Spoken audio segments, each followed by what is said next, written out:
கைலியோட வரலாம்னு நினைச்சேன். என்னங்க சொல்றீங்க? ஆமா, ஒரு கதை வருதுங்க. என்ன கதை?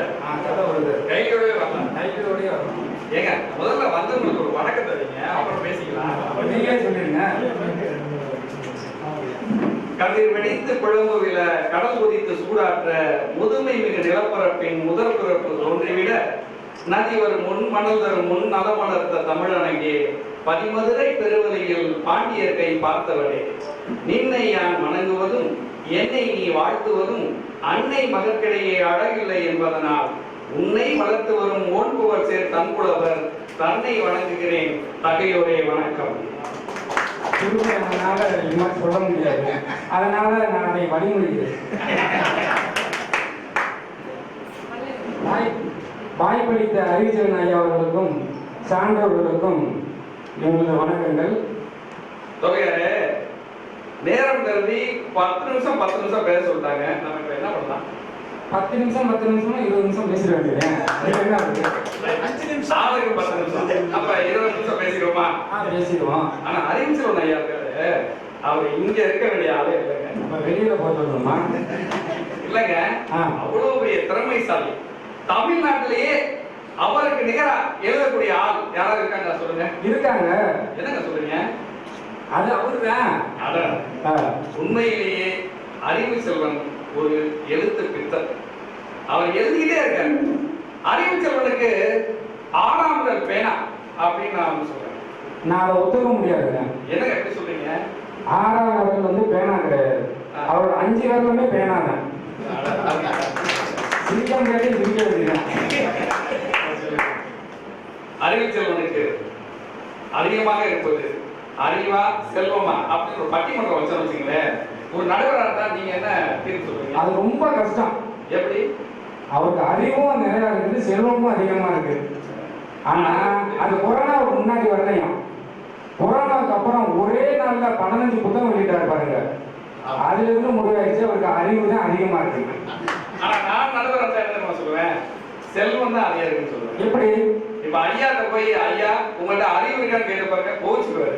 ஆனா செல்வம் இருக்கான்னு கேளுங்க, சந்தோஷமா ஆமா என்கிட்ட நிறைய செல்வம் இருக்குன்னு. அப்ப அவருக்கு செல்வம் தான் அதிகம் இருக்குங்கிறத நான் முடிவுக்கு வந்து தீர்ப்பாகணும்னு சொல்றேன். அவருக்கு 2மே இருக்கு, அறிவு இருக்குது, செல்வம் இருக்கு. மிகச்சிறந்த எழுத்தாளர். மணப்பாறைக்கு மனைவி ஜெயந்தன், மனைவி முஸ்தபாவுக்கு பிறகு மனைவியின் பெயரை வந்து நிலைநிறுத்தக்கூடிய ஆக சிறந்த எழுத்தாளராக அறியப்படும் அறிவு செல்வனுக்கு முதல்ல நான் வாழ்த்துக்களை தெரிவிச்சுக்கிறேன். சரி, நாம புத்தகத்துக்குள்ள வந்துருமே. போயிடுவோம். இந்த புத்தகத்தோட தலைப்பு என்ன சொல்லுங்க பாருங்க. என்ன எப்படி கேட்டீங்க? இலக்கிய வழிபட்டு நீங்களே சொல்லுங்க தலைப்பை. காலடி மூலிகை. இதுல மொத்தம் எத்தனை கதை இருக்கு தெரியுங்களா? 5 கதை இருக்கு. தமிழ்ல சொல்றீங்களா ஹிந்தியில சொல்றீங்களா? இல்ல 5 தமிழ்ல தான், 15 கதை. எப்படியாவது ஹிந்தியை உள்ள கொண்டு வரணும்னு நீங்க அலையிறீங்க. இல்லைங்க, 15 கதைகள்னு சொல்றீங்கல்ல. ஆமா. நீங்க ஒரு எழுத்தாளர் இன்னொரு எழுத்தாளரோட படைப்புகளை வாசிப்பீங்க. அது ரொம்ப டவுட் தான். ஆனா நீங்க கேட்கறது சங்கடமானதுதான். இருந்தாலும் படிச்சிருக்கோம். படிச்சிருக்கீங்களா? எங்கே சொல்லுங்க பார்க்கலாம். முதல் கதை நைட்டிங்க. என்னங்க சொல்றீங்க? தலைப்பே நைட்டியா? ஆமா, நைட்டி தான். அப்படியே அந்த கதை நைட்டி அப்படியே பிச்சு உதறி போட்டாரு. நீங்க பயப்படுற மாதிரிலாம் ஒன்றும் கிடையாது. நைட்டு வந்து என்ன கதைனா, ஒரு கணவன் மனைவி இருக்காங்க. அந்த கணவன் மனைவிக்கு ஒரு குழந்தை. நைட்டியை வந்து அந்த பெண் போட்டிருக்காங்க. கணவன் வந்து நைட்டி போட்டதுக்காக அந்த மனைவியை ஆபாசமா திட்டிடுறாங்க. அதுல இருந்து அந்த பெண் நைட்டியே போடலை. என்ன சொல்றீங்க? திரும்ப ஏங்க அதிர்ச்சி ஆகுறீங்க? அப்படிலாம் பதட்டப்படாதீங்க. அதுக்கப்புறம் நைட்டியே போடல. அவங்களோட மகன் வந்து நைட்டி போட்டுட்டு போய் அவங்க அப்பாட்ட கேட்குது, அப்பா நான் நைட்டி போட்டிருக்கேன், என்னையும் அப்படிதான் திட்டுவீங்களான்னு கேட்குது. அதுல இருந்து அவர் ரொம்ப மௌனமாயிட்டாரு. ஒரு நாள் அவங்க அப்பா வந்து இறந்துறாரு. இறந்ததுக்கு அப்புறம் அந்த பெண் வேலைக்கு போயிட்டு அவங்க வந்து 7 நைட்டு எடுத்து அவங்க அம்மாவுக்கு கொடுக்குறாங்க. என்ன 7 நைட்டு எனக்கா? ஒவ்வொரு நாளைக்கும் ஒவ்வொன்று தான் அப்படின்றவனா அவங்க அம்மாவுக்கு இருந்துச்சு பாரு சந்தோஷம். சொர்க்கமே என்றாலும் இந்த நைட்டிய போல வருமா? பாட்டு பாடாத குறைச்சல் ஒண்ணுதாங்க. புருஷன் செத்த கூட கிடையாது. நைட்டு தினந்தோறும் ஒரு நைட்டியா, அவ்வளவு ஆனந்தம். அப்ப உடைங்கிறது உடம்புக்கு மட்டும் பொருந்தது கிடையாதுங்க, மனசுக்கும் பொருத்தமா இருக்கணும் அப்படிங்கிற அழகா சொல்லியிருப்பாரு. ஐயா அதுல ஒரு புரட்சி பண்ணிருக்காரு தெரியுங்களா? கல்யாண மேடையில வந்து பெண் நைட்டியோட வரணும், மாப்பிள்ளை கைலியோட வரணும், அது வருங்காலத்துல வரும்னு சொல்லியிருக்காரு. ஐயோ அது பெரிய ஆபத்துல போயிட முடியும். ஃபேன் பக்கத்துல ஓடக்கூடாது. இல்ல இல்லங்க, நாம ஏதோ 80 ரூபாய்க்கு ஒரு கைலியை வாங்கி அடிக்கணும். ஆமா ஆமா, அவர் சொல்றத நடைமுறைப்படுத்தினா பட்டுலயே கைலியும் பட்டுலயே நைட்டியும் உருவாக்கிடுவாங்க. அப்ப விலை குடிக்கிறாங்க. உண்மைதான் உண்மைதான். நான் பாவம் எங்களை மாதிரி ஏழை எல்லாம் கையிலே கட்டிட்டு இருக்கிறோம். இவர் நல்ல நோக்கத்துக்காக நைட்டியும் கையிலையும் கண்டுபிடிச்சிருக்காரு. ஆனா நம்மளும் என்ன பண்றாங்க, பட்டுலயே நைட்டி பட்டிலேயே கையில கண்டுபிடிச்சிருவாங்க. அப்ப நாங்களாம் கையிலே கட்டாம டவுசரோட அலைய வேண்டியதான். ஆனா இருந்தாலும் ஐயாவோட நல்ல எண்ணத்துக்கு நம்ம எல்லாருமே கைதட்டல் தரணும். நல்ல ஒரு கண்டுபிடிப்பு. முதல் கதையே பெண்ணை மையப்படுத்தி அருமையான ஒரு கருத்தை வலியுறுத்திருக்காரு. அடுத்த கதை ஏதோ பட்டாயாங்கிற மாதிரி தாய்லாந்து. ஏங்க தாய்லாந்து பட்டையா இல்லைங்க, பாட்டையா. ஏங்க நீ எங்க போயிட்டா? இப்ப தாய்லாந்து போயிட்டாரு அவரு. பாட்டையா பாட்டையா பாட்டையா பாட்டையா அந்த கதை என்னங்க? அதுல முக்கியமானது என்னன்னா, செட்டி நாட்டம் புடியானவன் தலைவர். எங்க கதையில வருது. நீங்க எதுவும் ஜாதியை பத்தி பேசணும்னு நினைச்சுக்காதீங்க. நான் கூட சமீபத்தில் ஒரு கவிதை படிச்சேன். சாதி இல்லை, இல்லவே இல்லை, பேசுகிறார் நடேசம் இல்லை. செட்டி நாட்டம் புடியானவன் தலைவர். சரிங்களா? அது எப்படி தெரியுமா? அவர் செட்டியார் வந்து கடன் கொடுத்துறாரு. யாருக்கு? விவசாயிகள், புடியான ஆளுகளுக்கு. அவர் போய் வசூல் பண்றதுக்காக போறாரு. வசூல் பண்றதுக்கு சாக்கை கொண்டுட்டு போறாரு. எப்படியா இருந்தாலும் குடியானவன், விவசாயம் பண்றவன், அவன் போய் பணம் தரமாட்டான். இப்ப அவன் என்னங்க விளையுது? நாட்டுப்புற பாட்டு கூட அருமையா சொல்லியிருக்காங்க. முக்கா மூலம் நெல் பயிறு, 30 கேசம் தண்ணி கிணறு, நான் நிக்காமதான் தண்ணி இறைச்சேன், நெல் பயிரும் ஆடிருச்சு. தண்ணி இருக்கிற வருஷத்துல தக்காளிக்கு விலையில, தண்ணி குறைஞ்ச வருஷத்துல தக்காளிக்கும் விலையில. ஒரு எழுத்தாளரா எவ்வளவு அருமையா எழுதிக்கிறீங்க. இப்படி இந்த நிலைமைக்கு ஆளாக்கி என்ன பண்றது? நம்ம இருப்ப காட்டணும்ல, பாடி கூட முடிக்கல. அதுக்கிடையே பூந்தடிச்சு. அப்ப விவசாயி வந்து சரியா விளையறது இல்லை. அவரு கடன் கொடுக்க மாட்டாங்கன்னு தெரியும். போன உடனே எங்கயா கடன் கொடுத்தனே, வட்டி காசு இருக்கு அப்படின்னு கேட்டாக்க, ஐயா அடுத்த மாசம் தந்துடுறேங்கய்யா. சரி, என்ன போட்டுக்கிறது? வெண்டையா? வெண்டைக்காயை பறிச்சு வாங்கிக்கிறது, கத்திரிக்காயை பறிச்சு வாங்கிக்கிறது, தக்காளியை பறிச்சு வாங்கிக்கிறது. வாங்கிட்டு வந்து கடை ஒன்று வச்சிருக்கிறாரு அந்த செட்டியார். அவர் கடையில வியாபாரமும் பார்த்துக்கிறாரு, வீட்டுக்கு குழம்புக்கும் வச்சுக்கிறாரு. அதனாலதான் செட்டியார் நட்டை யார் தலையில? செட்டியார் நட்டை சொல்லுங்க, மறந்துட்டீங்களா? குடியானவன் தலையில. குடியானவன். சரிங்களா? அப்படிதான் இன்னொரு கதையும் இருக்கு. சொல்லுங்க. பாறை முயலும் பாறைன்னு ஒரு கதை. என்னன்னா, அந்த செட்டியார் வந்து தன்னோட மகன்டியே வட்டி வாங்குவார். ஐயா அதெல்லாம் அவங்க வாங்குவாங்க. அந்த வட்டினால என்ன ஆயிடும் அப்படின்னா, அந்த அப்பாவுக்கும் மகனுக்கு சண்டை வந்து அதன் மூலம் அவர் ஒரு கருத்து சொல்றாரு பாருங்க. இந்த நம்ம பூண்டு செடி இருக்கு இல்லையா, காயத்துக்கு மருந்து, அதை அறிமுகப்படுத்துறாரு. காலனி மூலிகைங்கிற பேர்ல இந்த மூலிகை தான் இந்த இப்ப நமக்கு புரியாது வேல்யூ. ஒரு 100 வருஷத்துக்கு பிறகு இந்த காயத்துக்கு என்ன மருந்து மூலிகை பேர் அப்படின்னா, இந்த கதையில பாறை முயலும் பாறைகள் அப்படிங்கிற கதையில வந்து இந்த அப்பா மகன் சண்டை வட்டி கொடுத்ததுனால அப்படிங்கிற சண்டை மூலமா அந்த கருத்தை நிறுவுறாங்க. அறிவிச்சிருக்காங்க. மிகப்பெரிய ஒரு யோசனை, சிந்தனை. அதே மாதிரி அந்த பாண்டிய கதையில வருங்க, மனைவி சோறு போடுவாங்களாம். உண்மையாலுமே அதை நினைச்சா ரொம்ப சந்தோஷமா இருந்துச்சு. எப்படின்னா, அந்த கும்பாவுல குழம்பு சோறு ஊற்றி சாப்பிடுவாராம். அதுக்கப்புறம் கழுவிட்டு ரசம் சோறாம். அதுக்கப்புறம் கழுவிட்டு மோர் சோறாம். 3 தடவை கழுவிட்டு. ஏன்னா ஒரு ருசி ஒரு இதுக்கு போயிடக்கூடாது. ஒரு நேரத்துக்கு நம்ம சோறு போடுறாங்களா நினைச்சு பாருங்க. 3 நேரம் அது கழுவி என்னது சாப்பாடு கொண்டாடி போடுவாங்க. சாப்பாடே போடுறதில்ல. நம்ம போட்டுக்கிட்டு இருந்தா இப்ப நம்ம சாப்பாடே அங்க சட்டியில் இல்லை. அந்த அளவுக்கு ஆகி போச்சு. பாட்டைய நல்லா வாழ்ந்துருக்கிறாரு. நிச்சயம். அது அந்த காலத்துல, இந்த காலத்துல எல்லாம் சுத்தமா எல்லாமே மாறி போச்சுங்க. எல்லாமே மாறி போச்சு. அதே மாதிரி அந்த காலத்துல இந்த ஒத்த கண்ணுன்னு சொல்லி நம்ம குழந்தைகளை பயமா சொல்றீங்களா? ஆமா. அது எவ்வளவு பெரிய மனப்பிறவுக்கு அந்த குழந்தை ஆளாகும் அப்படிங்கிறத அருமையா ஒத்தை கண்ணன் அப்படிங்கிற கதைகள் மூலமா அவர் சொல்லியிருப்பாங்க. உண்மையாலுமே வந்து நாம இந்த பயங்காட்டி ஒரு குழந்தைகளை வளர்க்கறது அப்படிங்கிறது வந்து ஆரோக்கியமானதல்ல அப்படிங்கிறத அருமையா அந்த கதையின் மூலம் சொல்லியிருக்கேன். பட்டுக்கட்டையார் கூட சொல்லியிருக்காருல்ல, வேப்பமர உச்சியிலன்னு பேயுன்னு ஆடுதுன்னு விளையாட போகும்போது சொல்லி வைப்பாங்க, உன் வீரத்தையும் கொழுந்துலையே கிள்ளி வைப்பாங்க அப்படின்னு சொல்லியிருக்காரு. உண்மைதான். அதே மாதிரி சின்ன குழந்தைகள் அடைய செல்லுங்களான்னு ஒரு கதை பார்க்கவே தலைப்பு ஐயா வந்து எழுதுறாரு, அது கூட எனக்கு கடினமா தெரியலங்க.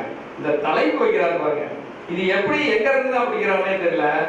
அப்பாட அப்படின்னு ஒரு தலைப்பு, அப்புறம் அப்படின்னு ஒரு தலைப்பு, அடுத்து வீட்டு புழு அப்படின்னு ஒரு தலைப்பு, நைட்டி அப்படின்னு ஒரு தலைப்பு. இப்படி பாத்தீங்கன்னா வாக்குடு அப்படின்னு ஒரு தலைப்பு. சில தலைப்பு எல்லாம் பாத்தீங்கன்னு வச்சுங்களேன், நமக்கு இதெல்லாம் எங்க இருந்து பிடிக்கிறாரு ஐயா அப்படிங்கிற மாதிரி இருக்கும். அடைய சிலங்கள கதையை சொல்லுங்க, அது ஒரு அருமை. அடைய சிலங்கள கதையை சொல்லல, முக்கியமான ஒரு விஷயத்த சொல்றேன். ஐம்பெரும் காப்பியங்களை சொல்லுங்க. சிலப்பதிகாரம், மணிமேகலை, ஐம்பெரும் காப்பியங்களை பத்தி சொல்றீங்க. ஐஞ்சிறு காப்பியங்களுங்க. ஐஞ்சிறு காப்பியங்களா? எனக்கு தமிழ் வாத்தியார் இருந்தாலும் சொல்றேன். உதயகுமார காவியம், யசோதர காவியம், நாககுமார காவியம், அடுத்து நீலகேசி, சூடாமணி. சரிங்களா? சரிங்களா? தெரியாது, யாருக்கும் தெரியாது. சொல்லிடலாம். நம்ம சொல்ற ஐந்திரம் காப்பியில அவங்க சொல்லியிருக்காங்க. ஆனா ஐயா ஒரு ஐந்திரம் காப்பியை சொல்லியிருக்காரு தெரியுமா? அதே செல்லங்களார் சொல்லியிருக்காரு. முகம் மலர் 1, வெளிமலர் 2, இதழ் மலர் 2, மொத்தம் 5ம் ஐந்திரம் காப்பியங்கள்னு சொல்லியிருக்கிறாரு. அதனால கை கட்டுங்க. நம்மளால சொல்லிக்க வேண்டியதான், கை கட்டுறதுனால தப்பிக்க.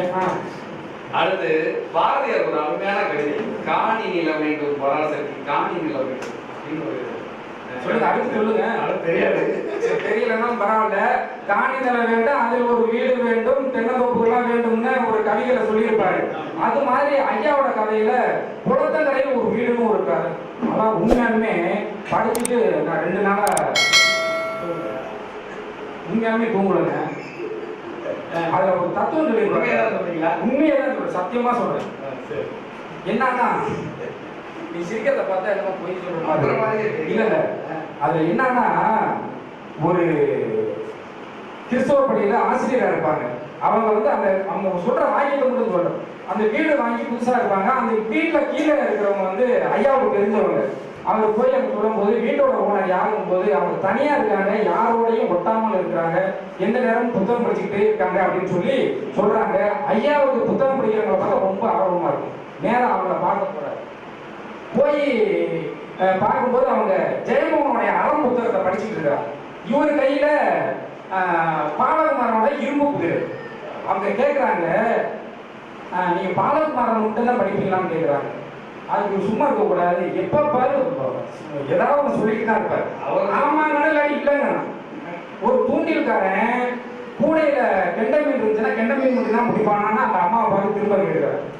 கேட்டோம்னா ஓ நமக்கு ஏற்ற ஆளுங்க அப்படின்ட்டு 2 பேரும் உரையாடுறாங்க. அவங்க சொல்ற வார்த்தை இருக்கு பாருங்க, இந்த உலகத்தோடு நான் ஒட்டாம இல்லை, இந்த உலகத்தின் மீது எனக்கு நிறுத்தி கிடையாது. ஒரு பறவை மரத்துல இருந்து உட்காந்து கீழே பார்க்க எப்படி வேடிக்கை பார்க்கணுமோ அது மாதிரி இந்த உலகத்தை நான் பார்த்துக்கிட்டு இருக்கேன், ரசிச்சுக்கிட்டு இருக்கேன். பிறக்கிறதுக்கு முன்னாடி நம்ம எப்படி இருந்தோமோ, சாவறதுக்கு அப்புறம் நம்ம எப்படி இருப்போமோ அதே மாதிரி மனநிலையில இந்த உலகத்துல நான் வாழ்றேன். இப்படி நினைச்சிட்டோம்னா மரணங்கிறது நமக்கு சாதாரணமா போயிடும். அதான உண்மை. பிறக்கிறதுக்கு முன்னாடி நம்ம எப்படி இருந்தோம்னு தெரியாது, இறந்ததுக்கு அப்புறம் நம்ம எப்படி இருப்போம்னு தெரியாது. அதுதான் நிரந்தரம். உண்மையாலுமே அந்த வரிகளை அந்த அம்மா சொல்றது மாதிரி ஐயா சொன்னதுக்கு நான் 2 நாள் அந்த கதையை போய் வேற கதை படிக்கல. இது சத்தியம் சத்தியம் சத்தியம். ஏங்க உங்களுக்கு இது மாதிரி நல்ல கதையா தெரியுது. எனக்கு ஒரு கதை தெரிஞ்சுங்க. என்ன கதை? அடுத்த ராத்திரி 12 மணிக்கு ஒரு எழுத்தாளர் தேடி ஒரு பொண்ணு வர்றாங்க. இதாங்க கதை. அப்ப இன்னைக்கு தெரியல யாருமே வரல. அப்ப எழுத்தாளர் இல்லையா? எழுத்தாளர் தேடி வரான்னு சொல்றாங்க. ஐயா வராங்களா? தெரியும். அவருக்கு டைம் நிறைய வருவாங்க. அதாவது டைம் கிடையாது. அதை விட ரொம்ப முக்கியமானது, அப்படி அந்த பெண்ணு வர பெண்ணை வந்து ஆரோக்கியமா அவங்க வந்து நல்ல இது பண்ணி அவங்களுக்கு வேண்டியதை செஞ்சு கொடுத்துட்டு அவங்களுக்கு படிக்க வைக்க முயற்சி பண்றாங்க இந்த எழுத்தாளர் அப்படின்னு ஒரு கதை. எழுத்தாளராவது 12 மணிக்கு வீட்டுக்கு வர பெண்ணை வேற ஒரு சேர்த்து வைக்கிறதுக்கா படிக்க வைப்பாங்களா? இதை நான் நம்பணுமா? ஆனா எழுத்தாளர் போய் சொல்றாரு, ஏத்துக்க முடியாது. எழுத்தாளர் அவர் நல்லவங்களா? ஏத்துக்க மாட்டேன். அவர் மாதிரியே எல்லாத்தையும் நினைச்சிட்டு இருக்காரு. வெளியூருக்கு வாங்கியா. ஆமா. அதே மாதிரி குற்றாலத்தை பத்தி ஒரு அருமையான கதை எழுதினாரு. ஆமா ஆமா, அது அருமையான காலடி மூலிகை. ஆமா ஆமா, அது சொந்தக்கார வீட்டுக்கு போயிருக்காரு. போனா போன இடத்துல சும்மா இருக்க மாட்டாருங்க. அவர் எப்பவுமே சும்மா இருக்கிறது சும்மா இருக்கிறதே இல்லை. பாருங்க எவ்வளவு அவர் போயிட்டு விருந்து சாப்பிட்டு வர வேண்டியதானே. அவர் அங்க போய் கேட்டிருக்காரு, ஐயா நீங்க குற்றாலத்திலே இருக்கீங்க, நீங்க தினமும் குற்றால அருவியில தான் குளிப்பீங்களான்னு கேட்டிருக்காரு. குற்றால அருவியிலே குளிச்சது போல் இருக்குதா அப்படின்னு கேட்கவும் அவரு யோசிக்க ஆரம்பிச்சிட்டாரு. நான் 33 வருஷத்துக்கு முன்னாடி குற்றால அருவியில குளிச்சது. அப்ப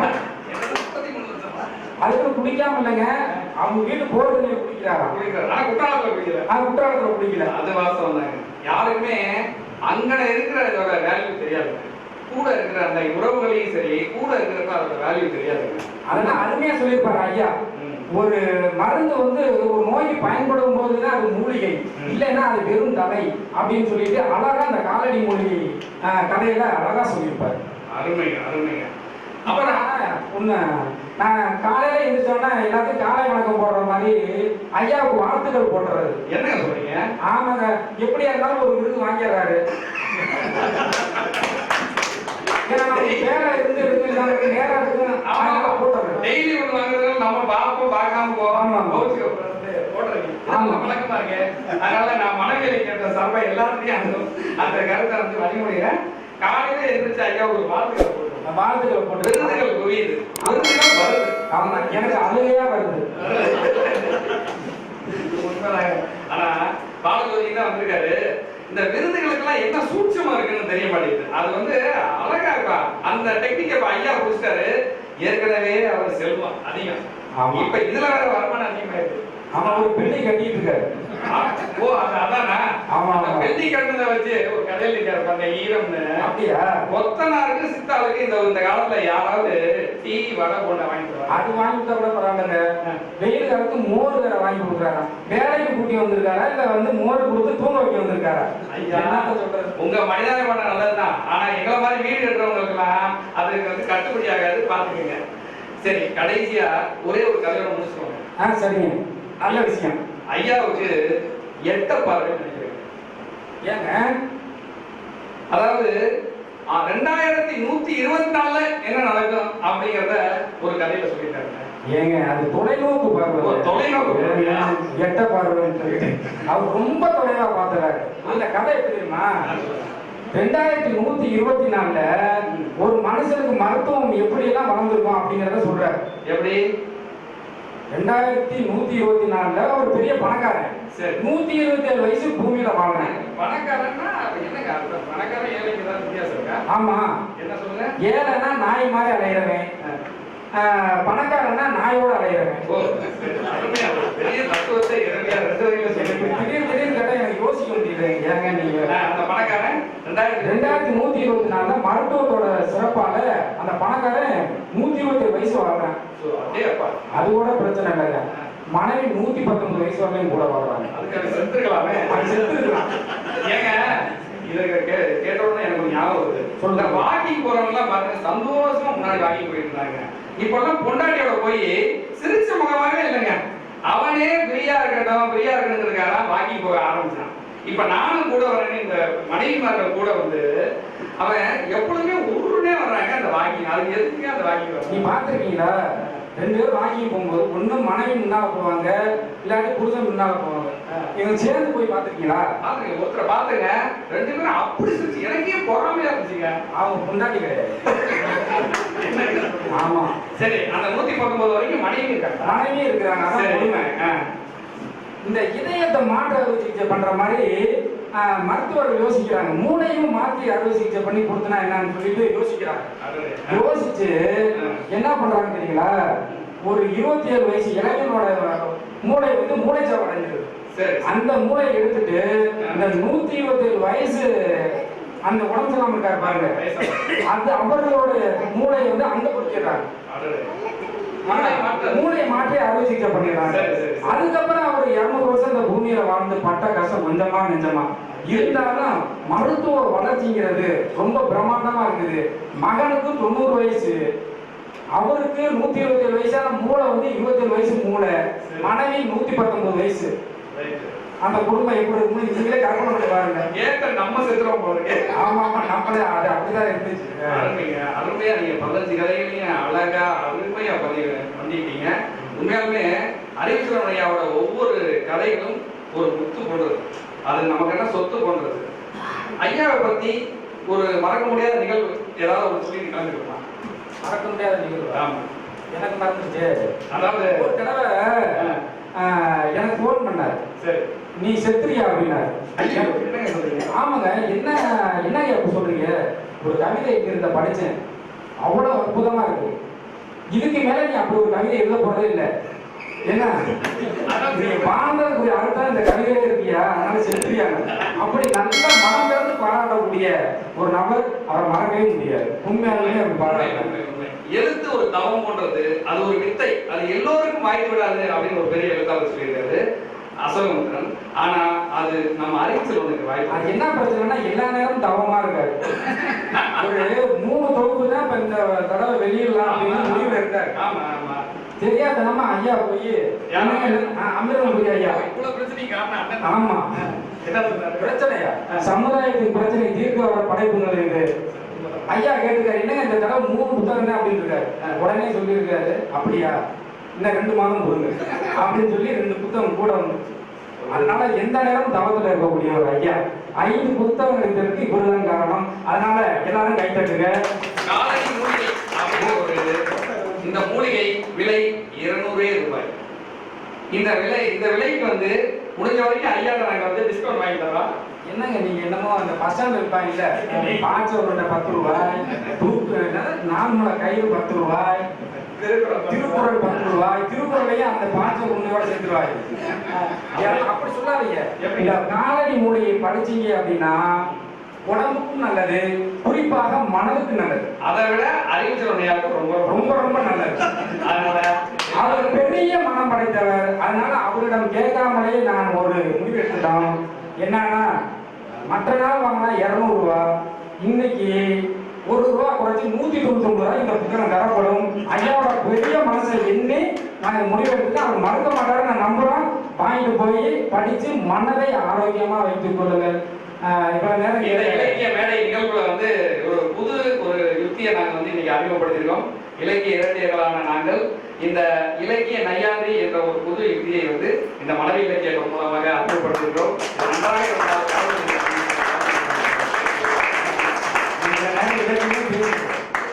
நிறைய விஷயங்கள் நான் நிறைய சொல்லணும். நன்றி நன்றி.